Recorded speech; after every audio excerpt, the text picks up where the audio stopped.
425 cidades devastadas, 1,5 milhão de pessoas afetadas, 165 mil desalojadas, 107 mortes e 136 desaparecidos. Estes são os números alarmantes da maior tragédia climática na história do Rio Grande do Sul. Uma crise que tocou o coração de toda a nação e gerou uma onda massiva de solidariedade, unindo de artistas a cidadãos comuns.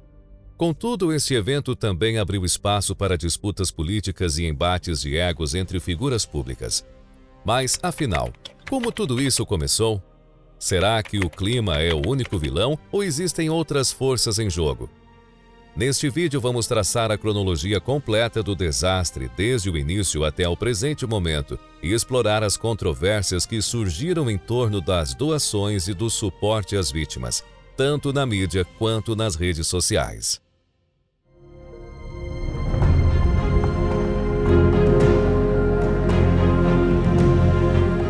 Desde 25 de abril, alertas de fortes chuvas já eram emitidos para regiões do Rio Grande do Sul.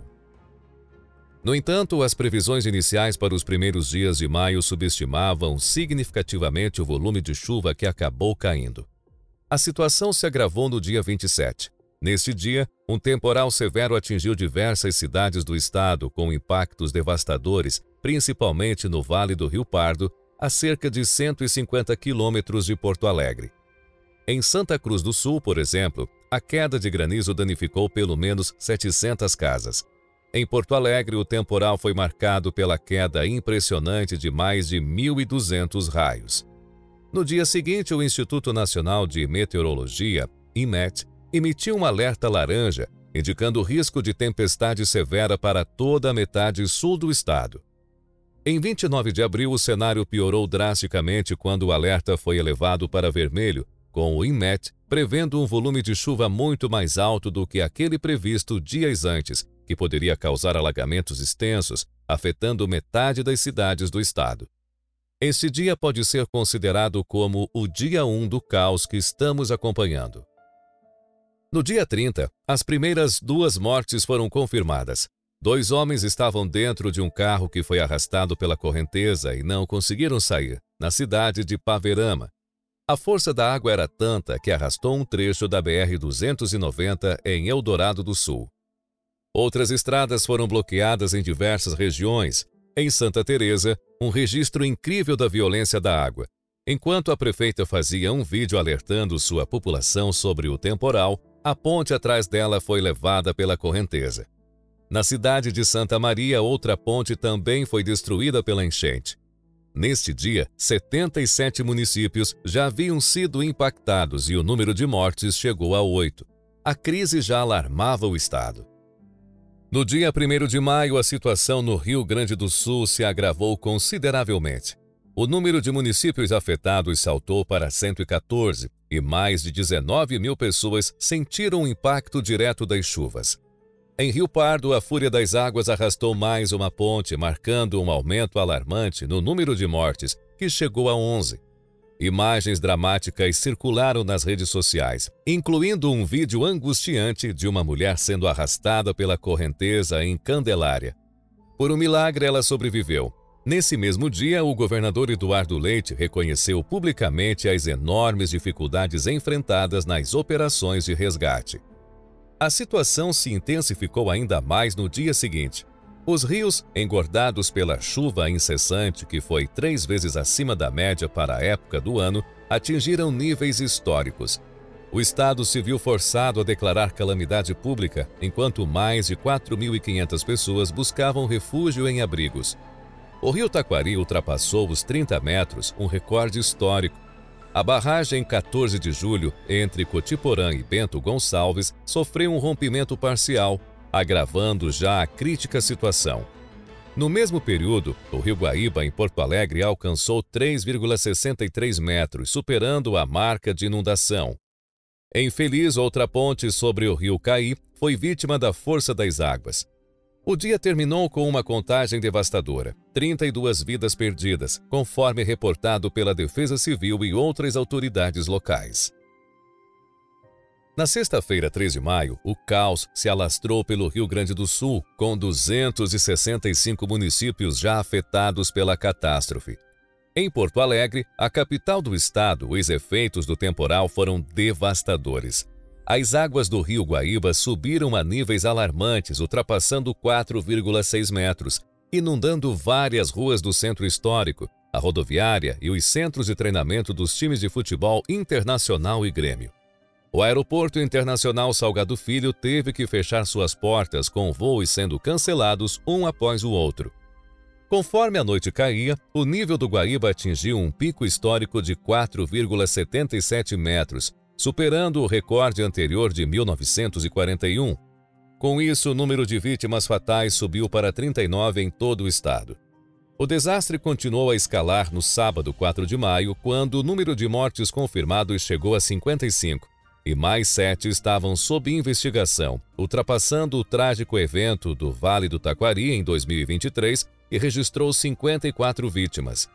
A tragédia se afirmava como a maior calamidade climática da história do estado. O Guaíba continua a subir, alcançando impressionantes 5 metros. A infraestrutura do estado foi severamente comprometida. Mais de 400 mil pontos ficaram sem energia elétrica.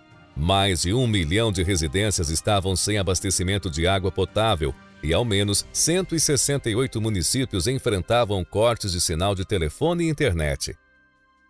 No domingo 5 de maio, as águas continuavam a subir implacavelmente. Depois de atingir um recorde histórico no dia anterior, o rio Guaíba não mostrava sinais de recuo.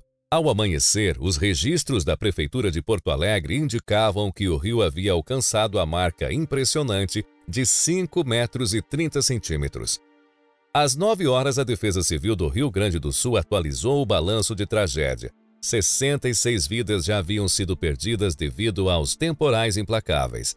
Além dessas, outras 6 mortes estavam sob investigação, aguardando confirmação de sua conexão com os eventos catastróficos. Diante do cenário desolador, o governador Eduardo Leite comparou o estado a um campo de batalha devastado por guerra. Ele anunciou a necessidade urgente de um plano de reconstrução de grande escala, comparável ao Plano Marshall pós-Segunda Guerra Mundial, para restaurar o Rio Grande do Sul. Em resposta à calamidade, o governo estadual inaugurou canais de doação via Pix e estabeleceu contas para contribuições internacionais. Influenciadores digitais, sensibilizados pela gravidade da situação, mobilizaram-se rapidamente, lançando campanhas para arrecadar fundos, mantimentos e itens essenciais numa tentativa de aliviar o sofrimento dos afetados. Na manhã de 6 de maio, a escala do desastre se aprofundava. Já eram 345 municípios diretamente afetados, com mais de 850 mil pessoas impactadas pela catástrofe. Deste total alarmante, 19 mil encontravam-se sem abrigo e mais 121 mil desalojadas. A essa altura, a contagem de mortos já ultrapassava 80. No dia 8, a situação parecia longe de qualquer alívio. A Defesa Civil emitiu um alerta matinal para mais temporais e ventos fortes.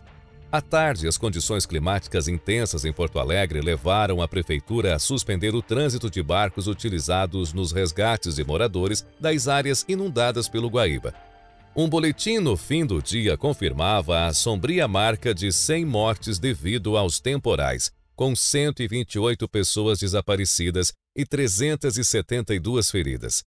O número de deslocados agora somava 230,4 mil, com 67,7 mil em abrigos e 163,7 mil desalojados. Entre os 497 municípios do estado, 417 já haviam sentido os efeitos dos temporais, afetando mais de 1,4 milhão de pessoas. A gravidade dos eventos ganhou uma nova perspectiva no dia 9, quando a NASA divulgou imagens de satélite mostrando a vastidão do impacto. Até aquela tarde de quinta-feira, o número de óbitos havia alcançado 107, com 374 feridos e 136 desaparecidos. Os temporais haviam atingido 428 municípios, impactando mais de 1.700.000 pessoas. No dia 10, enquanto este roteiro era redigido, os números continuavam a subir de forma trágica. O estado contabilizava 756 feridos e 143 desaparecidos. Cerca de mais de 408 mil pessoas estavam fora de casa e 437 municípios dos 497 do estado reportavam problemas relacionados aos temporais, afetando quase 1.900.000 vidas. Em meio a esta devastadora tragédia, emergiram inúmeras correntes de solidariedade através de vaquinhas online e campanha para arrecadação de donativos. Além disso, houve uma impressionante mobilização civil com voluntários unindo forças para resgatar as vítimas das enchentes. Contudo, paralelamente a essa bela onda de solidariedade, surgiram conflitos tanto no local dos eventos quanto nas redes sociais. Desinformação e rumores complicaram os esforços de ajuda e, inevitavelmente, a politização da tragédia também veio à tona. Mas essa é uma discussão para um outro momento. Neste vídeo, nosso foco foi apresentar a cronologia dessa catástrofe que chocou o Brasil. Continuaremos a acompanhar de perto a situação do Rio Grande do Sul, abordando inclusive a guerra de egos que se desenrola em meio ao caos. Portanto, inscreva-se em nosso canal e ative as notificações para não perder nossas atualizações. Não esqueça de deixar o seu like e confira também estes 2 vídeos que selecionamos para você. Clique em um deles e nos encontramos lá. Um grande abraço, fique com Deus e até o nosso próximo encontro.